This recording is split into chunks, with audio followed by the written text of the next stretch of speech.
So, Amanda Jane Dowler, better known to her friends and family as Millie Dowler, was this 13-year-old girl from Surrey, England. Specifically, she grew up in Walton-on-Thames, Surrey, where she was born on June 25, 1988, to her parents, Bob and Sally Dowler. She lived with them and her older sister, Gemma. Now, Gemma was, I think, about 3 years older than Millie. I couldn't find the exact age gap, honestly, but it's not super crucial. What matters is they were super close in age and super tight, like total best friends. All right, so Millie, she was that girl, the super outgoing, always smiling type. Like, everyone who knew her said she had this energy, you know? Super social, super positive, just one of those people who made you feel happier just being around them. Her family and friends swore that whenever she walked into a room, it was like someone flipped a switch. Everything just got brighter. And she wasn't just fun to be around, she was crazy talented too. Like saxophone skills?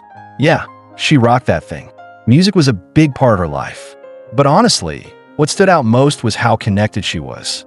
She had a ton of friends, was super well-liked. Just your typical 13-year-old living her best life, hanging with her squad, being a normal teen. But then, March 21st, 2002. That day started off ordinary, right? Millie went to school like always. But when she didn't come home, her family's world just froze. At first, her parents and sister Gemma weren't too worried. They figured, she's probably with friends, maybe stopped at the shops or something on her way back. You know how teens are, distracted, spontaneous. But as the clock ticked by 7 p.m., that worry turned into full-blown panic. No calls, no texts. Her parents, Bob and Sally, couldn't take it anymore. They called the police, and that's when everything kicked into gear. Cops rushed to talk to her friends, the last people who'd seen her alive. They needed to retrace her steps. Where was she last spotted? What was she wearing? Did she mention any plans? It was all hands on deck to piece together her final moments. Okay, so let's break down Millie's last known movements. CCTV footage from her school shows her leaving completely normally at 3:07 p.m. No weird behavior, nothing out of the ordinary. From there, she walks to the train station with her friend, Danielle. And guess what? The cameras at the station catch both of them at 3:24 p.m. Now, here's the thing. Millie and Danielle hadn't seen each other in ages. Like, they were literally on the train together, chatting about how badly they needed to catch up. Danielle had this idea. Hey, why don't you get off at my stop instead of your usual one? We can hit up that cafe in the station, grab a snack, and just talk. And Millie's like, yeah, sure. So they hop off the train and head to the cafe. Fast forward to 3:47 p.m. Millie borrows a phone from one of the boys at the cafe. Why? Because her phone had run out of credit? Ugh, classic 2002 problems, right? She calls her dad, Bob, to let him know where she is and says, don't worry, I'll be home in like half an hour. Super casual, no signs of stress. The girls hang out a bit longer, but around 4:05 p.m., Danielle's sister swings by to pick Danielle up. So now, Millie's alone. She says goodbye and starts walking home by herself. And that's the last confirmed sighting of her. Just a 13-year-old girl walking home on a regular afternoon. 3 minutes later, so 4:08 p.m., a friend of Millie's older sister, Gemma, was waiting at a bus stop when she spotted Millie walking home. But get this, on the opposite side of the road. She didn't think much of it at the time, just a quick glimpse of Millie doing her usual thing. But that was the last time anyone ever saw Millie Dowler. The next day, after she was reported missing, all hell broke loose. Public appeals went out everywhere. Millie's face was plastered across newspapers, TV screens, you name it. The whole country was looking for her. But days turned into weeks and nothing. No sightings, no leads. Her face was on every news channel, every front page, but it was like she just vanished. A full 7 days after her disappearance, with still no sign of Millie, her parents, Bob and Sally, decided to go on this UK TV show called Crime Watch. You know the one? They do public appeals and crime reconstructions. They basically recreated Millie's last known steps, hoping someone might have seen something. And here's the gut-wrenching part. They even made a plea directly to Millie, just in case she'd run away. To make it extra personal, they got her favorite singer, Will Young, who she'd literally seen in concert just weeks, or maybe a couple months, before she disappeared, to send a message. Now, here's the thing. Millie was this super happy 13-year-old. She'd never shown any signs of wanting to run away. Her family, friends, nobody believed she'd just take off. But hey, you gotta cover all bases, right? So they're basically like, Millie, if you're out there watching, please come home. We're worried. But deep down, everyone knew this wasn't a runaway situation. Something was very wrong. So here's where things get even weirder. The police came out and basically said, look, we don't think Millie was snatched by force. Why? Because nobody came forward saying they saw a struggle. And think about it. This was 4 p.m. on a weekday. The roads were busy, people were out, cars driving by. It's not like this happened in some dark alley at midnight. Plus, Gemma's friend at the bus stop, she only took her eyes off Millie for like a minute. Literally. She glanced away, hopped on her bus, looked back, and Millie was gone. So this whole thing had to have gone down in that 1 minute. And here's the kicker. No screams, no shouts, no cars screeching away. Nothing. It's like whoever took her did it silently. Which, honestly, is terrifying. The cops started scrambling for CCTV footage of the route Millie would have taken after that bus stop sighting. But guess what? Nada. No cameras caught her walking down that road. No footage of her turning a corner. No blurry figure in the distance. Nothing. It was like she was just poof. Vanished into thin air. How does that even happen? A busy area, broad daylight, and zero traces? It's one of those things that makes you go, wait, how? But that's exactly what happened. Now, here's the thing. Back in 2002, the UK's tech for cleaning up CCTV footage wasn't exactly CSI level. The footage they had was grainy, blurry, basically useless. So they shipped it off to the FBI in America for help. Fast forward 6 months of the FBI tinkering with the footage, zooming in, enhancing pixels, and finally, they spotted something, a car. Not just any car, a super rare red Mazda MX-6. Only around 5,000 of these existed in the UK at the time. Cue the public appeal. Have you seen this car? It's all over the news. And guess what? Someone does come forward, but it's not the break they hoped for. A woman calls the police the same day the appeal airs and says, "Oh, that was me and my son. We were just driving to the estate agents that day." Total dead end. The one solid lead they had. Gone.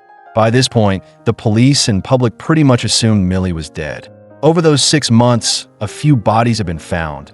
And every time, the media went nuts speculating, is this Millie? But nope, none were her. Still, the feeling was she couldn't have just disappeared. Then, on September 18th, 2002, exactly 6 months after she vanished, human remains were discovered in woods near Yateley, Hampshire. The body was badly decomposed, so they had to use dental records to confirm it was Millie. And when they did, it was devastating. She was found completely naked, no belongings, no school bag, books, purse, nothing. All of it, gone, forever.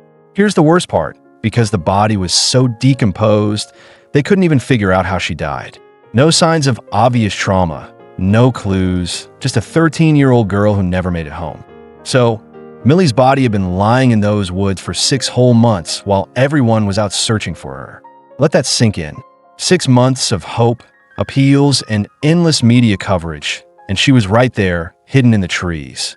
A month after her body was found, police shut down the road near those woods and started questioning over 6,000 motorists.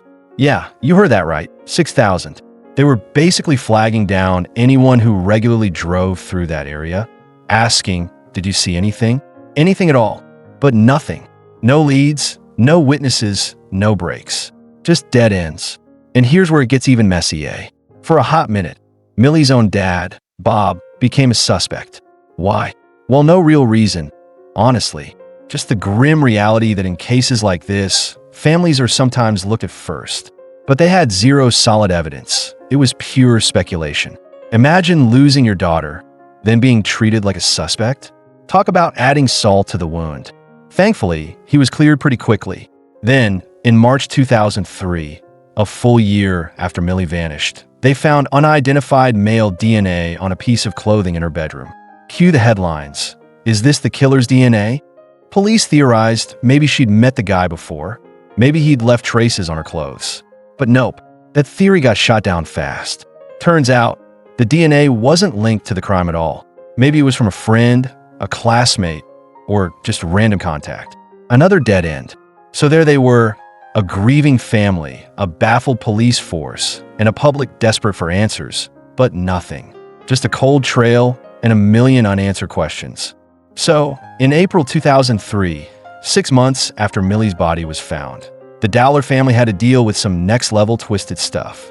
First up, a guy named Paul Hughes got arrested and jailed for 5 years, but not for killing Millie. Nope, he was harassing her family. This creep, who was already in prison for indecently assaulting a 12-year-old girl, started sending the Dowlers letters from jail claiming he was Millie's killer and threatening to murder them too. Like, how does that even happen?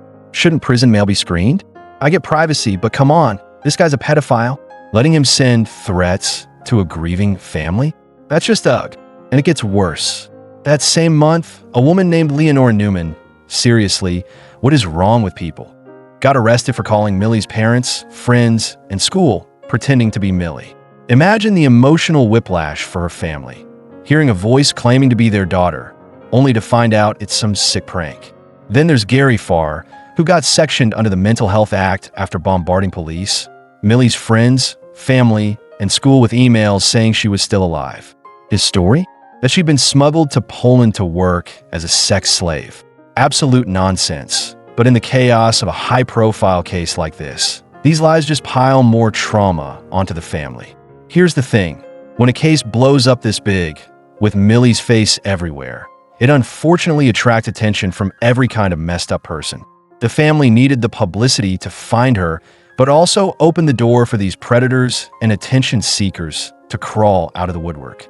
It's like the worst side of human nature decided to kick them while they were already down. Okay, so here's where things take a dark turn.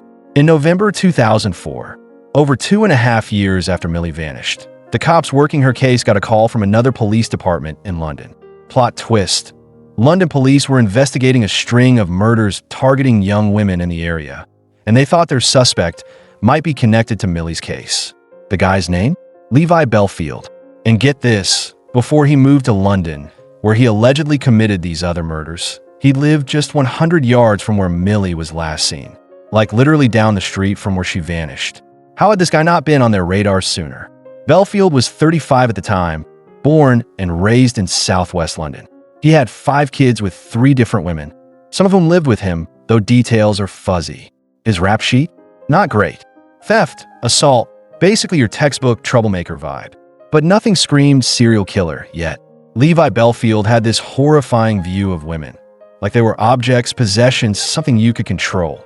Think of it like owning a pet. If they didn't obey his every command exactly how he wanted, there'd be consequences. It's messed up, right? Now, here's the kicker. Belfield lived literally a stone's throw from where Millie vanished, just 100 yards away. When police were knocking on doors in the area, they went to his house 11 times. 11. And every time, no answer. But instead of busting the door down or digging deeper, they just moved on. Can you imagine? A potential suspect in a 13-year-old girl's disappearance. And they're like, he's not home. Next, fast forward to 2004, and Belfield's name pops up again. This time linked to a string of violent crimes in London. Police were already eyeing him for 2 murders and 30 assaults. One of those victims was Amélie Delagrange, a 22-year-old student from France. Here's how it went down. On August 19th, 2004, Amélie was out with friends and missed her usual bus stop. So she took a shortcut through Twickenham Green, this big park area. Big mistake. Belfield attacked her there, smashing her skull with a blunt weapon. She was found unconscious, rushed to the hospital, but died soon after. The cops launched a massive investigation. Over 100 suspects. And guess who was on that list? Yep, Levi Belfield. But here's the wild part. Even with his history of violence and living near Millie's disappearance, he still wasn't their top priority. Like, how does that even happen? It's one of those cases where you're screaming at the timeline, hello. Connect the dots. But nope, it took years for the pieces to come together. As part of the investigation into Amélie's murder, cops started digging into other unsolved attacks in the area that fit the same pattern. One of them was the murder of 19-year-old Marcia McDonald, who'd been killed on February 4th, 2003. Plot twist. Marcia was walking home late at night, alone, when someone smashed her skull with a blunt weapon. She died days later. And where did this happen? Hampshire, the exact same county where Millie Dowler's body was later found. Levi Bellfield? Yeah, they finally started connecting the dots. Turns out, he wasn't always successful with his attacks. Take Kate Sheedy, an 18-year-old who'd been out at the pub with friends on May 24, 2004. She decided to take the bus home, but when she got off, it was pitch black outside. As she walked, she noticed a car parked weirdly on the side of the road. Engine running, but lights off. Kate later said she felt this instant chill. Instead of walking past it, she crossed the street to avoid the car. But then, horrifyingly, the car's headlights suddenly blazed on, the engine roared, and it launched toward her at full speed. Kate tried to dodge it, but the car plowed straight into her, dragging her under the wheels. Miraculously, she survived, but with life-changing injuries. Here's the kicker. The car? A red Ford Courier van. And guess who owned one? Levi Bellfield. Kate's quick thinking to cross the road saved her life, but also gave police a critical clue. Her testimony about the van's color, the driver's behavior, and the location finally started linking Bellfield to these crimes. But here's the infuriating part. Even with all these connections, same county, same methods, same van, it took years for police to pin him down. How many lives could have been saved if they'd acted faster? So, after hitting Kate once, the driver reversed and ran her over again, like he was making sure she was dead. Then he just sped off, leaving her there. Somehow, through the pain, Kate managed to call 999. Miraculously, she survived, and after 2 weeks in the hospital, she was able to give police a full description of the car: a white people carrier with blacked-out windows and a broken wing mirror on the passenger side. Cops pulled CCTV from the bus Kate was on, and guess what? They saw this white car tailgating the bus for ages. The driver had probably spotted Kate getting on and targeted her. Now, there's no footage of the actual hit and run. Cameras weren't pointed there. But another camera a bit further down the road caught the same white car zooming away from the scene. The vehicle in the footage? A Toyota Previa, exact make and model of the car Levi Bellfield owned at the time. And get this, his Previa had a broken passenger side wing mirror, just like Kate described. Boom, connection made. But here's the kicker. Police had already reviewed CCTV from the buses Amelie and Marcia took before they were attacked. In both cases, a car was seen following the bus closely until the women got off. But because the footage was shot inside the bus at night, the car's details were too blurry to ID. They brushed it off as nothing useful. Until now, suddenly the dots connected. Same car type, same stalking behavior, same broken mirror. 3 attacks, Kate, Amelie, Marcia, all linked to Bellfield's Toyota. How did they not see this sooner? It's like the clues were screaming at them, but nobody listened. Okay, let's talk about Levi Bellfield's rap sheet. Before all this, he'd already been charged with abduction and false imprisonment back in 2001 and attempted murder in 2003. But here's the kicker. He never got sentenced for any of it. Just walked free. Wild, right? Fast forward to July 6th, 2005. Police finally dragged Levi in for questioning about Millie Dowler's murder. And get this, they gave him every chance to deny it. Like, hey, if you didn't do it, just say so. But Levi, stone cold. Every question, no comment, over and over. But as the hours dragged on, he started cracking. Not verbally, but physically. Sweating, fidgeting, nervous tics, like his body was screaming guilty even if his mouth wasn't. Problem was, cops still had zero hard evidence to charge him. So they pivoted to someone who knew him best, his ex-girlfriend, Emma Mills. Now, here's the twist. At the time of Millie's disappearance, Levi and Emma were supposedly living in a flat just 100 meters from where Millie was last seen. But Emma dropped a bombshell. Nah, we weren't even staying there that week. Turns out they were house-sitting for someone else, which meant their flat was empty when Millie vanished. Emma also swore she had no clue where Levi was that day. But here's the sketchy part. She said Levi came back to the house they were staying at around 10 or 11 p.m. that night. And get this, he'd changed his clothes since she'd seen him that morning. Then he just went to bed like nothing happened. But wait, it gets weirder. Around 3 or 4 a.m., Levi suddenly gets up, says he's going back to their empty flat to have a lie-in, aka sleep in. And he takes their dog with him, in the middle of the night. Who does that? So, get this. Right after Millie's disappearance, Levi Belfield does something super suspicious. Out of nowhere, he packs up his entire family and moves them out of the flat they were renting, even though they still had 2 months left on the lease. Like, who does that? And during the move, his girlfriend Emma notices something weird. A bunch of their stuff is missing, including bed sheets. Levi tries to brush it off, saying, "Oh, the dog messed on them, so I threw them out." But Emma's like, "Hold up, my dog's trained. He doesn't pee indoors." She starts thinking Levi's hiding something, but not murder. Nope. Her first thought? He's cheating on me. She figures he brought another woman to the flat, trashed the sheets, and panicked. Meanwhile, Levi's acting shady, disappearing for hours, dodging questions, but Emma's stuck on the cheating theory. Meanwhile, cops are grilling all of Levi's ex-girlfriends, digging for dirt. That's when they land on Joanna, one of his former flames. Now, Joanna wasn't just any ex. She was an avid horse rider. Like, spent weekends at stables, competed in shows, the whole deal. And here's why that matters. Her connection to horses and the rural areas she rode in might have tied back to Levi's movements. Did he ever tag along to her rides? Did he know those secluded spots where things could happen? But at the time, Joanna didn't think much of it. To her, Levi was just a controlling jerk with a temper, not a killer. Still, her testimony gave cops a new angle. Was Levi using her hobby as a cover? Or worse, did those quiet trails and barns hide secrets? Now, here's where it gets wild. Remember Joanna, the horse riding ex? Turns out, she used to walk her dogs with Levi in the exact same woods where Millie's body was later found. Police asked her to show them their usual walking routes, and without even realizing it, she led them straight to the spot where Millie had been hidden. Like, can you imagine? The odds of that. It's like something out of a crime drama. At this point, the cops are screaming internally.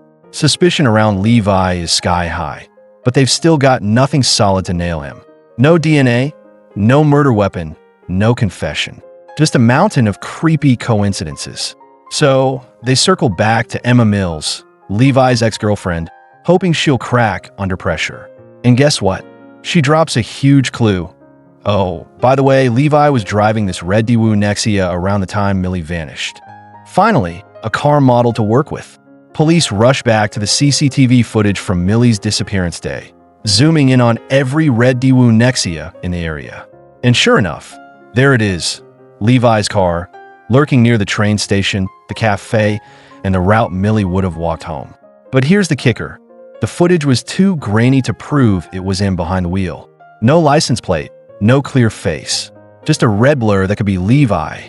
Classic, so close, yet so far moment. So there they were, a killer hiding in plain sight, a mountain of circumstantial evidence, and a family still begging for answers.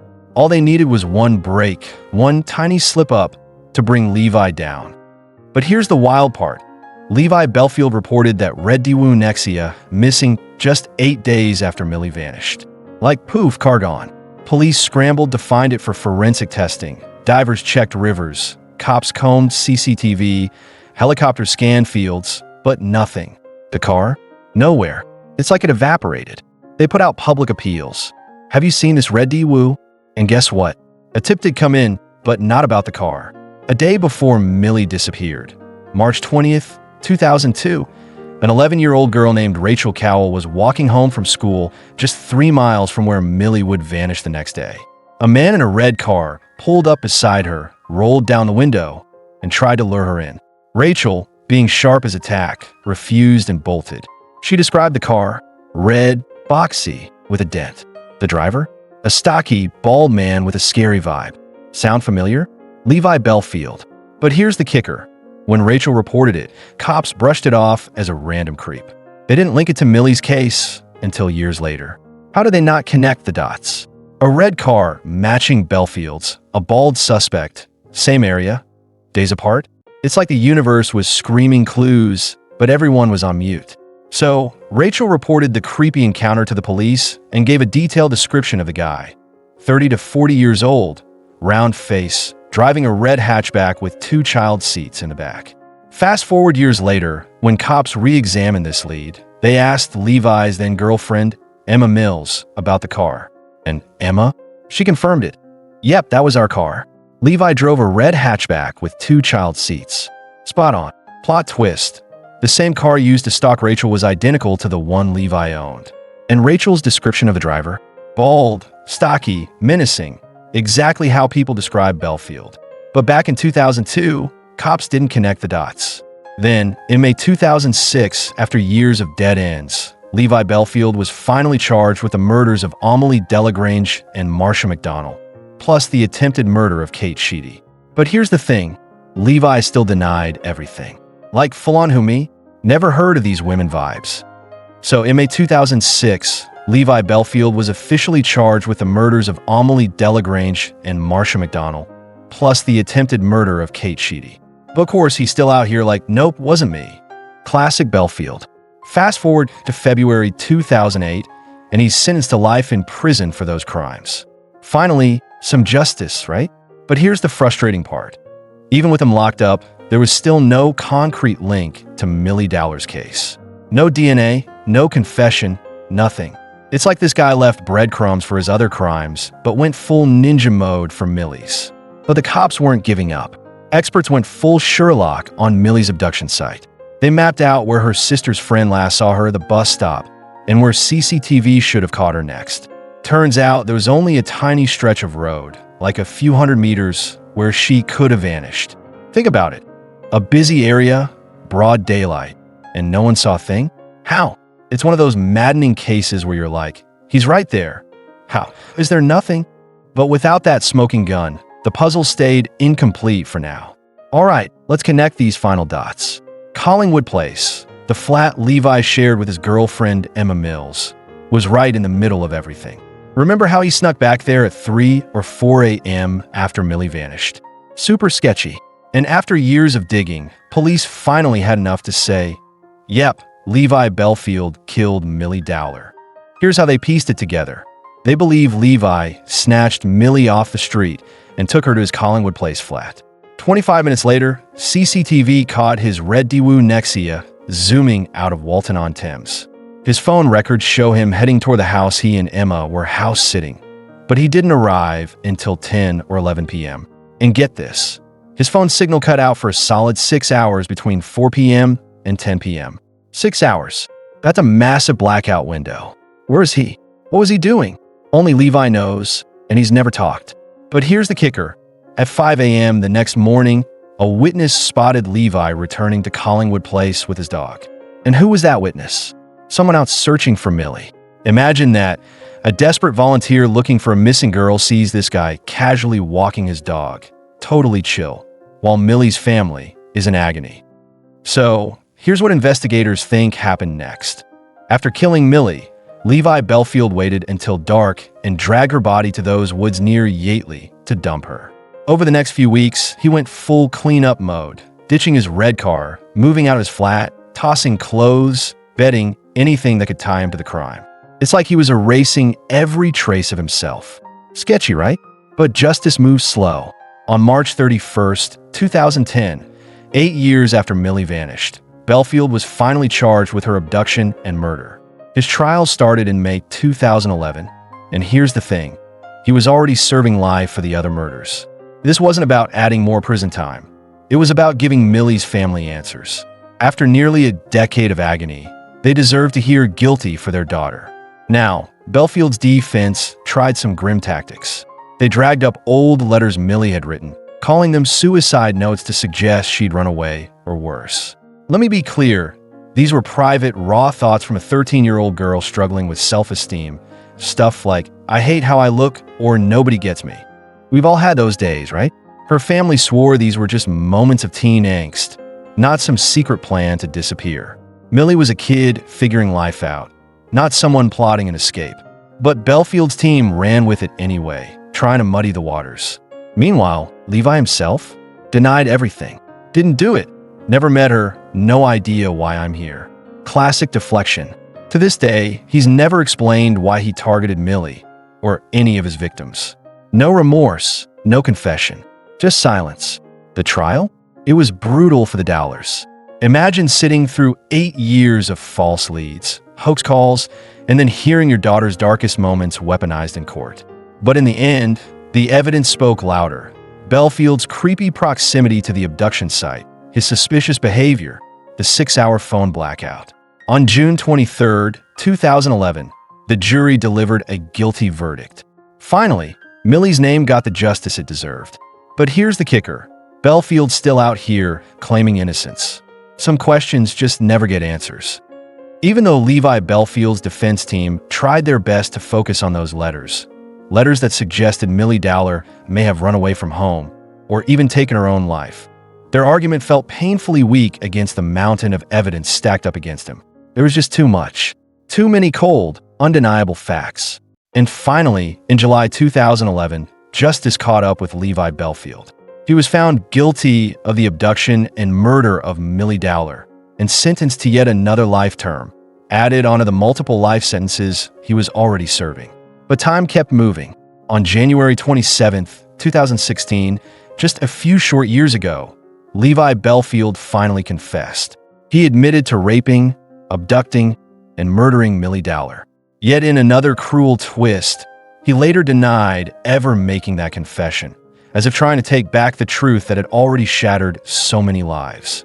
But the pain he caused Millie's family, it started long before that admission ever came to light. In July of 2011, an entirely different scandal broke the surface. It was revealed that the British tabloid News of the World had hacked into Millie Dowler's mobile phone while she was still missing. During those agonizing days when no one knew where Millie was, when hope still clung to every hour, her family kept calling her, leaving voicemail after voicemail, praying she would hear their voices and find her way home. One day, something unexpected happened. Millie's mother, Sally, rang her daughter's phone again. And instead of hearing the usual cold, automated message that the voicemail box was full, the call went through. For a moment, for a heartbreaking, fleeting moment, Sally believed Millie was alive. She thought maybe, just maybe, her daughter was out there listening. But it wasn't a miracle. The News of the World journalists had gone into Millie's voicemail, deleted old messages to make space for new ones, so they could keep listening and gathering stories. It was an unforgivable violation, one that gave a grieving family false hope in the cruelest possible way. Eventually, the Dowler family was awarded £2 million in compensation. But really, no amount of money could ever come close to making up for that kind of betrayal. Nothing could heal the raw wound left behind by false hope. As investigations continued, even darker truths about Levi Bellfield began to unfold. He was suspected of being involved in multiple rapes, assaults, and murders, some dating all the way back to the early 1990s. He was even suspected in the death of his teenage girlfriend, 14-year-old Patsy Morris, back in 1980. During his time in prison, Bellfield admitted to several more unsolved rapes and murders. But frustratingly, despite his confessions, police were never able to find the evidence needed to conclusively tie him to those crimes. Some believe he made these claims just to gain attention, or worse, to intentionally cause more pain to the victims' families. Whatever his reasons were, the damage he left behind was irreversible. In the shadows of his words, of his twisted games, stands a truth that can never be undone. Millie Dowler, and so many others, were stolen from a world that never got the chance to see them grow. And while justice has been served in a courtroom, the heartbreak lingers. It always will.